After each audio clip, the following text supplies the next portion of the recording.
Good morning વિદ્યાર્થી મિત્રો, તમારું હાર્દિક સ્વાગત છે આપણી યુટ્યુબ ચેનલ એમડી એકેડમીમાં।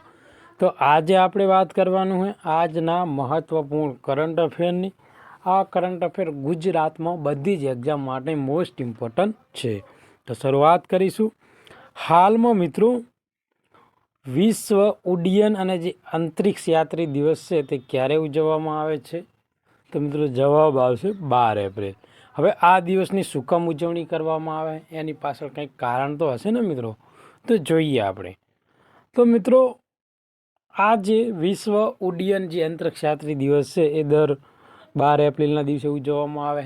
આ દિવસ 1961 એટલે મિત્રો 12 એપ્રિલ 1961। તો 1961માં મિત્રો જે યુરી ગાગરીન દ્વારા કરવામાં આવેલી પ્રથમ માનવ અવકાશ ઉડાનની યાદમાં આ દિવસની ઉજવણી કરવામાં આવે છે મિત્રો। તો યાદ રાખજો, યુરી ગાગરીન 1961માં 12 એપ્રિલમાં સૌ પ્રથમવાર મિત્રો તેઓ રહ્યા ને એ અવકાશમાં ગયા હતા। એ આ ઐતિહાસિક ઘટનાના ભાગના રૂપે આ દિવસની ઉજવણી કરવામાં આવે છે। તો મિત્રો જ્યાં યુરી ગાગરીન છે એ 1961માં સોવિયત સંઘ એટલે મિત્રો રશિયા, ઓકે, એ પ્રથમ માનવ સહિત અવકાશયાન જે વાસ્ટોક અથવા વાસ્ટોક 1 દ્વારા લોન્ચ કર્યું હતું, જેમાં યુરી ગાગરીન અવકાશમાં જનાર પ્રથમ માનવ બન્યા હતા। તો મિત્રો અહીંથી જીકેનો પ્રશ્ન પણ બની જાય કે પ્રથમ માનવ કોણ છે? તો મિત્રો કહેવાનું યુરી ગાગરીન। તમારે મને કોમેન્ટમાં કહેવાનું છે કે સૌ પ્રથમ ઉપર ભારતીય વ્યક્તિ જેમને ચંદ્ર ઉપર પગ મૂક્યો હોય અથવા ચંદ્ર ઉપર ગયા હોય, ઓકે મિત્રો, તમારે મને કોમેન્ટમાં કહેવાનું હોય। આગળનો ક્વેશ્ચન છે મિત્રો કે હાલમાં તેલંગાણાના રાજ્યપાલ દ્વારા નવીનીકૃત આદિવાસી સંગ્રહાલયનું ઉદ્ઘાટન ક્યાં કરવામાં આવ્યું છે? તો મિત્રો જવાબ આવશે ભદ્રાચલમ। મિત્રો આ ક્વેશ્ચન જો ને બધી જગ્યા માટે મોસ્ટ ઇમ્પોર્ટન્ટ છે, ઓકે, મોસ્ટ ઇમ્પોર્ટન્ટ ક્વેશ્ચન છે, કારણ કે આદિવાસી સંગ્રહાલયની વાત કરીએ છીએ એટલે આપણે ગુજરાતની દ્રષ્ટિએ જોવા જઈએ, ગુજરાતની એક્ઝામની દ્રષ્ટિએ જોવા જઈએ તો મિત્રો સાંસ્કૃતિક વારસાનો ક્વેશ્ચન આ બની શકે છે। એમાંય આદિવાસી સંસ્કૃતિ, કઈ આદિવાસી સંસ્કૃતિ? તો મિત્રો મોસ્ટ ઇમ્પોર્ટન્ટ ક્વેશ્ચન છે, યાદ રાખજો, ઓકે, ક્યાં? ભદ્રાચલમમાં। આગળનો ક્વેશ્ચન છે મિત્રો કે હાલમાં ભારતની જે સુપ્રીમ કોર્ટ છે એના ન્યાયિક સહયોગ વધારવા માટે કયા દેશ સાથે સમજૂતી કરારો પર હસ્તાક્ષર કરવામાં આવ્યા છે? તો જવાબ આવશે નેપાળ। તો ભારતની જે સુપ્રીમ કોર્ટના ન્યાયિક સહયોગને મજબૂત બનાવવા માટે નેપાળ સાથે સમજૂતી કરાર પર હસ્તાક્ષર કર્યા છે। આ ભાગીદારી બંને ન્યાયિક પ્રણાલીની કાર્યક્ષમતામાં અસરકારક વધારો કરવાના હેતુથી માહિતી, તાલીમ, શૈક્ષણિક કાર્યક્રમોનું આદાન પ્રદાન ઉપર ધ્યાન કેન્દ્રિત કરે છે મિત્રો, ઓકે। આગળનો ક્વેશ્ચન છે કે હાલમાં મિત્રો ઓલ ઇન્ડિયન ઓપ્થેલ્મોલોજીકલ સોસાયટીના નવા ઉપપ્રમુખ તરીકે કોની પસંદગી કરવામાં આવી છે? તો ડૉક્ટર મોહન જે રાજન છે મિત્રો તેમની પસંદગી કરવામાં આવેલ છે। તો મિત્રો ચેન્નઈમાં રાજનના આઈ કેર હોસ્પિટલના ચેરમેન અને મેડિકલ ડાયરેક્ટર ડૉક્ટર મોહન રાજનને ઓલ ઇન્ડિયા ઓપ્થેલ્મોલોજી સોસાયટીના ઉપપ્રમુખ તરીકે નિમણૂક કરવામાં આવ્યા છે, જે ભારતભરમાં 29,000થી વધુ નેત્રરોગો ચિકિત્સાનો સમાવેશ કરતી એક અગ્રણી અને એક વ્યવસાયિક સંસ્થા છે, ઓકે। આગળનો ક્વેશ્ચન છે કે હાલમાં નૌકાદળ માટે 63,000 કરોડના સોદાના ભાગરૂપે ભારતના કયા દેશ પાસેથી 26 રાફેલ મરીન ફાઇટર જેટ ખરીદી રહ્યું છે? તો જવાબ આવશે ફ્રાન્સ। ભારત મિત્રો ફ્રાન્સ પાસેથી જે 26 રાફેલ મરીન ફાઇટર જેટ છે એ ખરીદવા માટે મિત્રો 63,000 કરોડનો સોદો કર્યો છે। કયા દેશ પાસે? તો ફ્રાન્સ પાસે। તો ભારતીય નૌકાદળની હવાઈ ક્ષમતાઓને મજબૂત બનાવવા માટે 26 રાફેલ મરીન જે ફાઇટર જેટ ખરીદવા માટે ફ્રાન્સ સાથે 63,000 કરોડનો મહત્વપૂર્ણ અને સરકારનો સોદો મંજૂર કર્યો છે. એટલે આને આપણે મિત્રો શું કહેવું ગવર્નિંગ ભાષામાં G2G. શું G2G એટલે ગવર્મેન્ટ ટુ ગવર્મેન્ટ, સરકાર ટુ સરકાર. ઓકે, જેટલા 26 રાફેલ જે મરીન ફાઇટર જેટ છે એ ખરીદવાના છે આપણે. આ જેટ ભારતના જે સ્વદેશી વિમાન વાહક જહાજ INS વિક્રાંત પર તૈનાત કરવામાં આવશે, જે દરિયાઈ હડતાલ શક્તિ અને વાહક આધારિત કામગીરીમાં વધારો કરશે. આ સોદામાં 22 સિંગલ સીટર કેરિયર સક્ષમ જેટ અને 4 ટ્વિન સીટર જે ટ્રેનર જેટનો સમાવેશ થશે, જેમાં રાફાલની જાળવણી, શસ્ત્રો પ્રણાલી, તાલીમ અને જે લોજિસ્ટિક સપોર્ટમાં પણ સમાવેશ કરવામાં આવશે. આગળનો ક્વેશ્ચન હે મિત્રો, મોસ્ટ ઇમ્પોર્ટન્ટ ક્વેશ્ચન હે. હાલમાં મિત્રો મુદ્રા યોજના હેઠળ નોંધાયેલ MPA એટલે કે નોન પરફોર્મિંગ એસેટ, NPA નું ફૂલ ફોર્મ શું છે? નોન પરફોર્મિંગ એસેટ દર શું છે જે તેને વિશ્વમાં સૌથી નીચો બનાવે છે? તો મિત્રો અભી હાલ NPA દર કેટલો છે આપણો? તો મિત્રો 3.5% છે. ઓકે, અને આ જે મુદ્રા યોજના છે મિત્રો એ ક્યારે શરૂ કરવામાં આવી હતી? તો મુદ્રા યોજના રહીને એ મિત્રો 2015માં શરૂ કરવામાં આવેલી હતી અને ભારતભરના જે બિન કોર્પોરેટ, બિન ખેતીના નાના અને જે સૂક્ષ્મ ઉદ્યોગ સાહસિકતાને જામીનયુક્ત લોન આપવા માટે ડિઝાઇન કરવામાં આવેલી છે. તો NPA રહીને મિત્રો એ લોન આપવા માટે 2015માં તેને ડિઝાઇન કરવામાં આવી હતી. કોને મિત્રો લોન આપવા માટે? અને એ પાછી બિન જામીનયુક્ત લોન આપવામાં આવશે, કોઈ જામીનગીરી લેવામાં આવશે નહીં. તેને micro unions development and refinance agency limited દ્વારા સુવિધાઓ આપવામાં આવે છે મિત્રો. ત્યાંની એક નોંધપાત્ર સિદ્ધિ છે કે તેણે વિશ્વનો સૌથી ઓછો NPA એટલે નોટ પરફોર્મિંગ એસેટ દર માત્ર 3.5% નોંધાયો છે.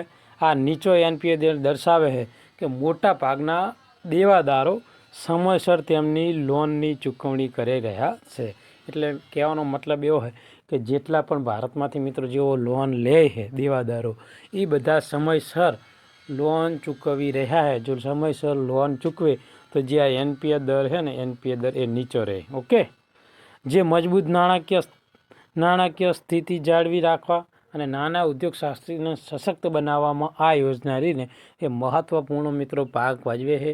પોતાનું NPA પોતાનું મહત્ત્વપૂર્ણ યોગદાન આપે છે મિત્રો. આગળનો ક્વેશ્ચન છે મિત્રો, હાલમાં કયા રાજ્યમાં નીલગિરી તાહર વસ્તી ગણતરી 2025 માટે એક થયા છે? તો મિત્રો જવાબ આવશે કેરળ અને તમિલનાડુ. તો કેરળ અને તમિલનાડુ મિત્રો પોતાના રાજ્યમાં જે નીલગિરી તારહ છે મિત્રો તેની વસ્તી ગણતરી કરવાની છે મિત્રો. શું છે એની ડિટેલ જોઈશું મિત્રો આપણે. તો મિત્રો સંયુક્ત વસ્તી ગણતરી મિત્રો 24 થી 27 એપ્રિલ 2025 દરમિયાન યોજાશે અને આ જે નીલગિરી તારહ છે મિત્રો તે મિત્રો 2 રાજ્યો હેઠળ મિત્રો તેની વસ્તી ગણતરી કરવામાં આવશે, કેરળ અને તમિલનાડુ. હવે હેતુ શું છે મિત્રો? તો એરાવિકુલમ રાષ્ટ્રીય ઉદ્યાનના મિત્રો 50 વર્ષ છે ને એ પૂર્ણ થયા છે. એ પ્રસંગે મિત્રો જે આ નીલગિરી તારાની વસ્તી અને તેનું વિતરણનું નિરીક્ષણનો અંદાજ કાઢવા માટે આ વસ્તી ગણતરી કરવાની છે મિત્રો.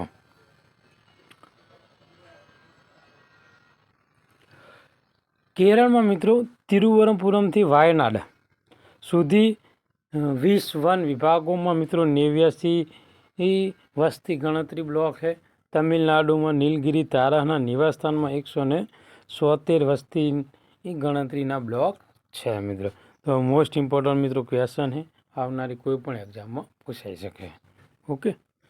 અને નીલગિરી તારા એક સંવેદનશીલ પર્વતીય અનગુલેટ છે, જે પશ્ચિમ ઘાટ માટે જે આ નીલગિરી તારા છે એ પશ્ચિમ ઘાટમાં મિત્રો પોતાનું સ્થાનિક એટલે કે તેઓ ત્યાં નિવાસસ્થાન કરે છે પશ્ચિમ ઘાટમાં. મન્નાર નજીક સ્થિત એરાવિકુલમ રાષ્ટ્રીય ઉદ્યાનમાં સૌથી વધુ વસ્તી આવેલી છે કોની? નીલગિરી તારાની.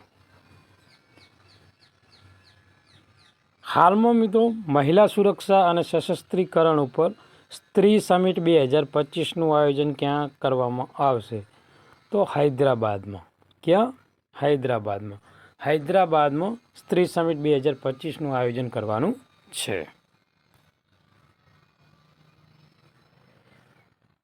તો હૈદરાબાદ સિટી સિક્યુરિટી કાઉન્સિલ દ્વારા, કોના દ્વારા? હૈદરાબાદમાં મિત્રો જે સિટી સિક્યુરિટી કાઉન્સિલ છે એના દ્વારા સ્ત્રી સમિટ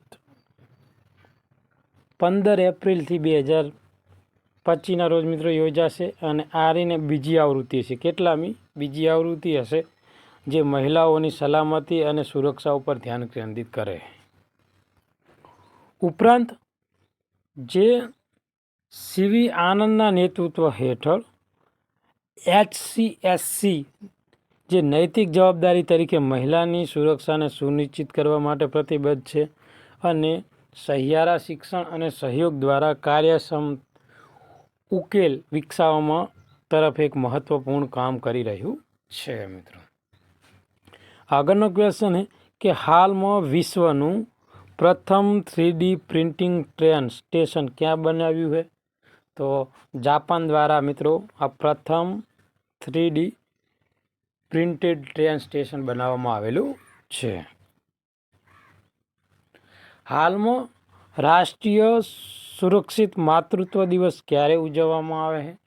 તો મિત્રો જે રાષ્ટ્રીય સુરક્ષિત માતૃત્વ દિવસ છે તેની ઉજવણી 11 એપ્રિલના દિવસે કરવામાં આવે છે.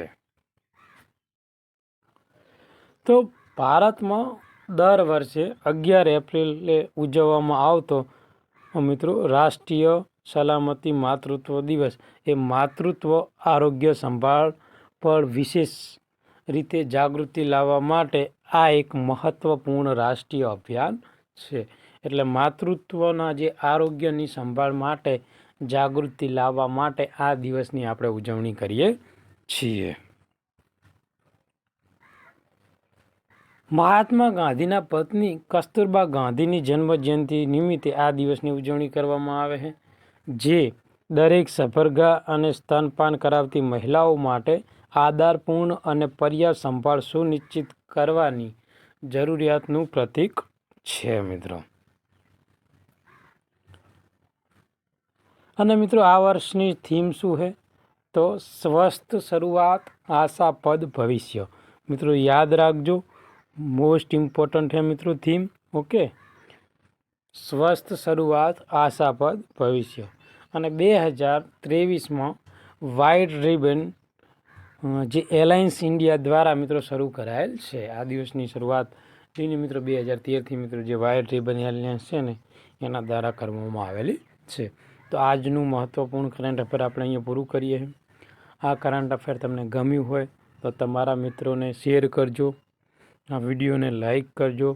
અને જો એટલા પણ વિદ્યાર્થી મિત્રો આપણી યુટ્યુબ ચેનલમાં નવા હોય તો આપણી ચેનલને સબસ્ક્રાઈબ કરી લેજો, જેથી કરીને જે બીજા કરંટ અફેરના લેક્ચર છે એની નોટિફિકેશન મળી રહે, તમારા સુધી પહોંચી શકે. ઓકે મિત્રો, કાલે મળીશું વીકલી કરંટ અફેરમાં. ઓકે મિત્રો, તો ત્યાં સુધી તમારો દિવસ શુભ રહે. થેન્ક યુ, ધન્યવાદ.